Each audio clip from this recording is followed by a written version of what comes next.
congratulations on this film. I loved it. It was so fresh. It was so original. When you were working on it, did you know you were working on a winner? Yeah, I'll say yeah. I felt like we were making something. From when I first read the script, it was what I liked about it was that it's original. Yeah. You know, it's not a sequel. It's not a prequel. It's not a reboot. It's its own thing.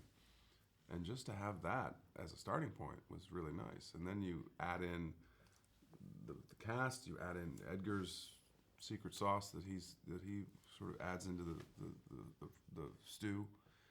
And I was like, okay. At the end of the day, we're going to make something unique. Special, yeah. That's you're ahead of the game there.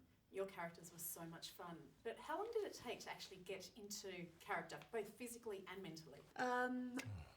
I think it's different for each one of us. It's more of like a collaboration with Edgar.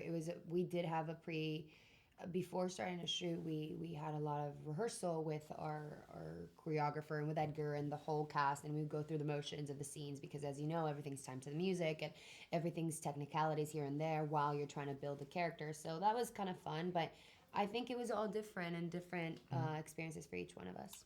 It took me 7 minutes to get into character. 7.4. Physically, and then 17 minutes mentally. So all in 20, what was that, 24 minutes. 24 minutes. Great account. Which is good because it took me like 40 minutes to go through hair and makeup. So like, Eiza, you've said that you're a massive Mad Men fan, and I'd Yeah. say auditioning must be nerve-wracking. When you find out that your last audition, your final audition to get the part, is actually reading with Jon Hamm. I know. How do you feel before that? I think that, to be honest, I like to say like a coy story and funny, but I think I love this movie and I really wanted it and I really didn't want to screw it. And nerves are tricky and they work in mysterious ways when you're in a room. And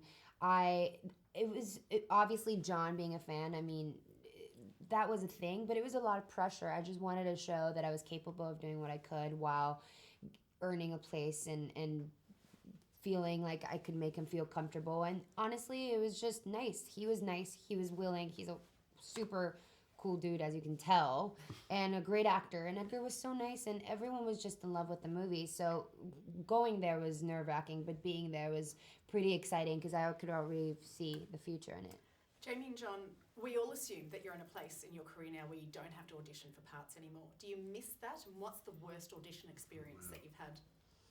go ahead. You know what? It depends. It's like you love getting the part, and you love if you have to work for a part. Django had to, audition and go in and meet and things like that.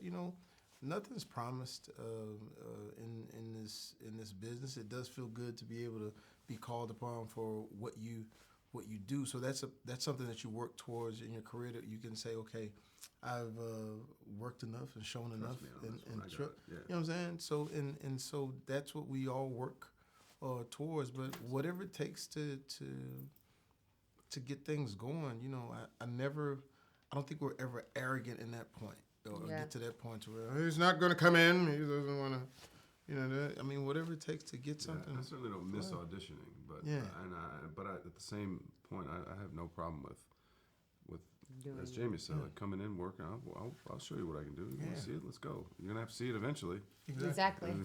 Might as well see it now. Yeah. And finally, I can't let you go without asking, what's your killer song, and do you believe in hex songs? Hotel California for me, playing pool. Is When your I hex hear song Hotel California, Really? I always scratch or hit the A button. In college, every time that song came on, I would just wait until it was over while I was playing pool. Because there was a student sitting there. I said, "What you doing?" I said, "Hold on, let this go." And then when it's over, I can get back. But every time I hit the A ball in, and we were playing for lunch and for food back then.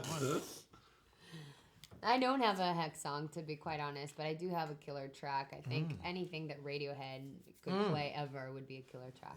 Yes. Yeah, I don't know. It's too hard for me to narrow it down to one anything. Too weird.